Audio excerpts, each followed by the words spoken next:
श्री राधे। जय श्री कृष्ण। श्रीमद् भगवत गीता अध्याय 2 श्लोक संख्या 45 भाग 4।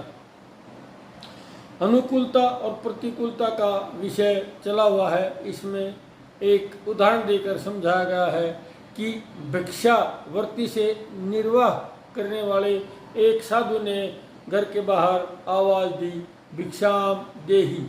सामने घर में एक प्रौढ़ माता को देखकर यह भी कह दिया, माँ मेरा शुभाशीष, तेरे घर में सुख ही सुख हो, दुख कभी न आए।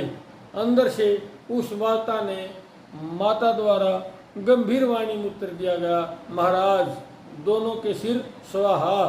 चकित साधु ने सोचा ध्यान से सुना नहीं होगा, फिर कहा, माँ तेरे घर सदा बसंत बहार रहे, पतझड़ कभी न आए। फिर उधर से अनुपेक्षित सा उत्तर मिला, दोनों के सिर स्वाहा। और इतना कहने के पश्चात वह मननशीलता माता आई और भिक्षा लेकर देने के लिए हाथ आगे किया, लेकिन साधु ने चिंतन में होकर कहा, माता मैंने आपको शुभ आशीष देकर कोई गलत बात तो नहीं की, अनुचित तो कार्य नहीं किया। माँ ने उत्तर दिया, बात तो उचित नहीं है, लेकिन महाराज मैंने गीता को केवल पढ़ा नहीं है, मनन किया है और पाया है कि ये सब द्वंद्व तो आने जाने वाले हैं, आते जाते रहेंगे। इसलिए इन दोनों से मन को ऊपर उठाकर परमात्मा में स्थित कर दिया है।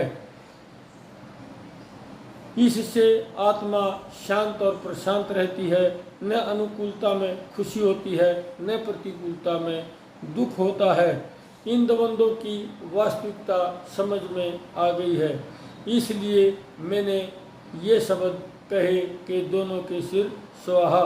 परमात्मा में वृत्ति स्थित हो जाए तभी हर्ष शोक आदि द्वंद्वों से भली भांति दूर हुआ जा सकता है और परम आनंद की स्थिति तभी संभव है। इसी प्रकार वेदों का सार, वेदों के प्राप्तव्य की यह स्थिति है। इस स्थिति की प्राप्ति केवल एक गीता श्लोक का और यहाँ तक कि वेदों का सार ही नहीं, अपितु मानव जीवन का सार आधार यही है। आधार है गीता, प्यार है